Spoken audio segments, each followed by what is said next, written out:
Hello and welcome to the Daily Aus. I'm Billi FitzSimons. I'm Zara Seidler. We have a little bit of a different episode for you today. We are breaking the fourth wall and telling you the story of how we have tried to get Opposition Leader Peter Dutton to sit with the Daily Aus for a one-on-one interview in the lead up to the election, which is now just 3 weeks away. Now, our initial goal was actually a little bit more ambitious than a sit-down interview, but we will tell you more about that in a moment. The reason we wanted to explain this today is because, firstly, we do get asked quite often about how these interviews come about, and we also wanted to have an honest conversation about what the Daily Aus's goal is this election, and some of the preconceived ideas that come with working in youth media. Okay, so Billi, we're going to start by sharing the story and I guess the lead up to where we find ourselves today, which is going on our podcast and talking about our efforts to get Peter Dutton. But this story didn't start today. It certainly didn't start this week. It didn't even start this year. So talk to me about what happened last September. Yes, so last September is when we first sent an email to the Labor Party and the Liberal Party requesting for a leaders debate. You have to remember that obviously now we know when the election is, but then we didn't know if it was going to be called basically any day. So we really had to be very prepared. Yep. Our pitch to those parties basically just explained that TDA wants to hold the first ever leaders debate hosted by a youth company. Now, for context, leaders debates usually happen every single election cycle in Australia. They're always between the leader of the Liberal Party and the leader of the Labor Party. This time that is, of course, Peter Dutton for the Liberal Party and Anthony Albanese for Labor. And usually there's about 3 of them. I've heard that Peter Dutton is actually requesting for there to be 4 of them this election. We can arrange that. Yeah. And it's up to the parties to agree on which networks they will do that debate with. Which in and of itself is quite an interesting process because these are 2 essentially warring parties who have to come together, put their differences aside and agree on a time and a network that they're going to debate on. Exactly. And we know that it's quite the process that starts months and months, possibly even up to a year before the actual election. And it's because, like you said, you obviously do need to align so many different schedules and competing priorities for it all to fall into place, not just once, but 3 times. Yeah. Now, these debates always happen on a television network, but it could also be in collaboration with a newspaper, but they are always streamed on TV networks. Yeah. And they're very big in US presidential campaigns. You possibly remember the debate between Donald Trump and Joe Biden. I do recall. Yes, that famously led to Joe Biden dropping out of the presidential campaign because his performance was considered to be so bad during that debate. So they are a really big deal. And according to our research, and we have looked far and wide, there has never been a leaders debate that has been hosted by a youth media company in Australia. So that is why we wanted to do the very first one, and we wanted the leaders debate to be really specifically talking directly to young people, which is obviously our audience. And that was our pitch. That's what we put together in our email last September. I vividly recall you putting time in my diary for a meeting and sitting in our office one afternoon and you saying, all right, I've got a pitch. You've got to listen to it and I'm going to make it happen. And as you said, that was, towards the back end of last year. And I remember us talking about the fact that, we had only ever seen debates on TV, that there wasn't at all this movement towards hosting them in any other forums. But you didn't seem deterred by that. Yeah, at one point, I actually did think that Netflix was a possibility. So my ambitions, looking back, were extremely high. Love it. And I did have genuine hope, which perhaps was very naive of me. But I do think it's an interesting point that they have always been held on television networks because obviously we know over the past decade or over the past 20 years, the media landscape has changed so drastically and so have viewing habits. Yeah. And so many people today are watching long form videos not on TV, but also on streaming platforms, or there's YouTube, or there's so many other social media platforms. And we really wanted to do a leaders debate that matched the times and wasn't just on a TV network. And there were so many different ways we thought that we could do that. And so that was also in the pitch. Okay, and so we did have these conversations. We definitely had warm leads with the Labor Party. It was more difficult to get through to the Liberal Liberal Party, but we absolutely kept trying. And then, Billi, you interviewed the Prime Minister in February this year. Yeah, so the Prime Minister came in. He was sitting exactly where you are now, Zara. And kept the seat warm for me. Yes.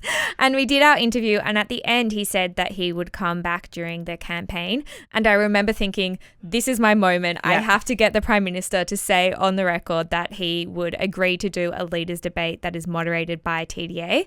This is how that went.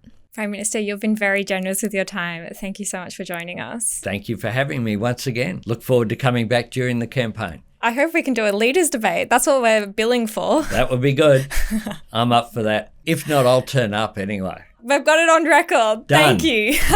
And so we had it on camera. I remember, as you can hear in that clip, I was very excited. We had it on record.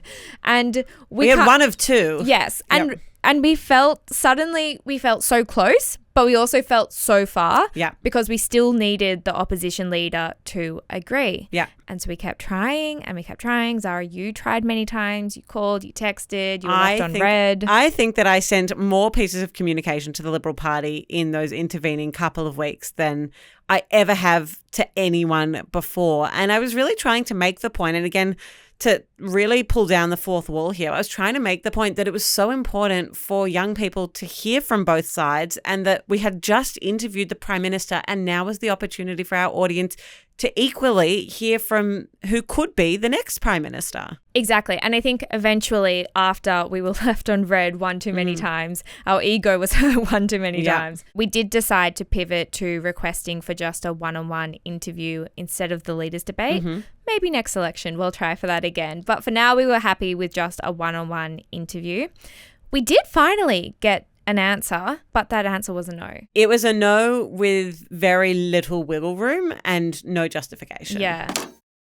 Hi there, my name's Emma. I'm the editor at the Daily Aus, just popping in to say hi and let you know that here at the Daily Aus, we are an independent media company who work to break down the news for young Aussies in a digestible and accessible way. If you like what you're watching and you like what we do, please hit the subscribe button. Now back to the video. But if we've learnt anything working in media, it's that you can't take no for an answer. And so we did hope that when the election was called, things would hopefully change. In the meantime, though, we decided to shift our focus again, and we decided if we couldn't get Dutton, we still needed to interview a senior politician in the coalition. And that was really important for us because our aim is to provide balanced, non-partisan information for young people. And we really try to not lean either way in our reporting. But to do that, we do need both sides to play ball with us and to engage with us. And we can't do that if it is only one side of politics that is willing to engage with us. Yeah, I mean, if we're to put all the cards on the table here, youth media does have a reputation of being progressive leaning. If we look at the market more broadly, they are catering. You know, we know young people tend to vote progressive, and we have seen youth media try to really cater to that. When we entered the market, we said, we're not going to do that. We're going to try be different, and we're going to try this really non-partisan approach. But it's made very difficult if we can only consistently engage with one side of politics, because then it creates this perception that we are only open to talking to them or only open to platforming one side of politics, which is absolutely not the case, and is why you sat down with Angus Taylor. Yes, so we did get the Shadow Treasurer Angus Taylor. So just for context, he is the person who would be responsible for managing the economy if the coalition does get into power. And we thought he was the perfect person to interview because we know that cost of living will be the top issue that many young people are basing their votes on this election. And that's based on the research and the surveys that TDA has done. And so I did that interview last Friday. And at the end, I decided to ask why he thought that his leader, Peter Dutton, wouldn't speak to us. Here's how that went. Your leader, Peter Dutton, has rejected our request for an interview. Why do you think that is? Oh, well, you'd have to ask him. I've tried. Okay. Well, he won't answer. I'll see if I can help with that. And so that seemed slightly promising that one of Dutton's most senior colleagues would speak to him about potentially coming on with us. We did also follow up with Peter Dutton's team again, but haven't heard back since. No, and so it was at that point, you know, we're now 3 weeks out from the election. We hadn't had any response. We'd been trying these private communication channels for like 7-8 months at this point. And we decided, you know what? Perhaps if we had this conversation with our audience, there would potentially be a different outcome. Yeah, and this was something that really felt like our last resort. And it's something that you have to think about because we really needed to toe the line carefully because we didn't want to annoy his team. Yeah. But we also wanted to try as hard as we can to use as many resources as we can to get this interview. Because, as I think we've made very clear, we really do want our audience to hear directly from the opposition leader. And we really want to make sure that our news platform is balanced. But again, we can't do that if it's only one side of politics that is willing to engage with us.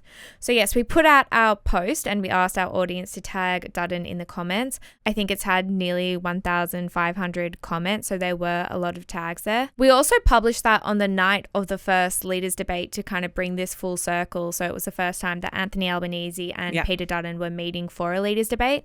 That was on Sky News, which is of course a television network. It's also a paid channel. So, you know, not a lot of young people, let alone people at all, could access watching that debate. And so again, it just proved why something like the Daily Aus is so important because it's free for everyone. It's meeting people where they are. We know that a lot of people aren't watching television. They're on social media, which just happens to be where we are too. It does indeed. And I do think it's important to point out that there will be other interviews hosted on different channels. We know, of course, the public broadcaster, the ABC, they will be hosting a debate between the two leaders that will be free to air, free for everyone to watch.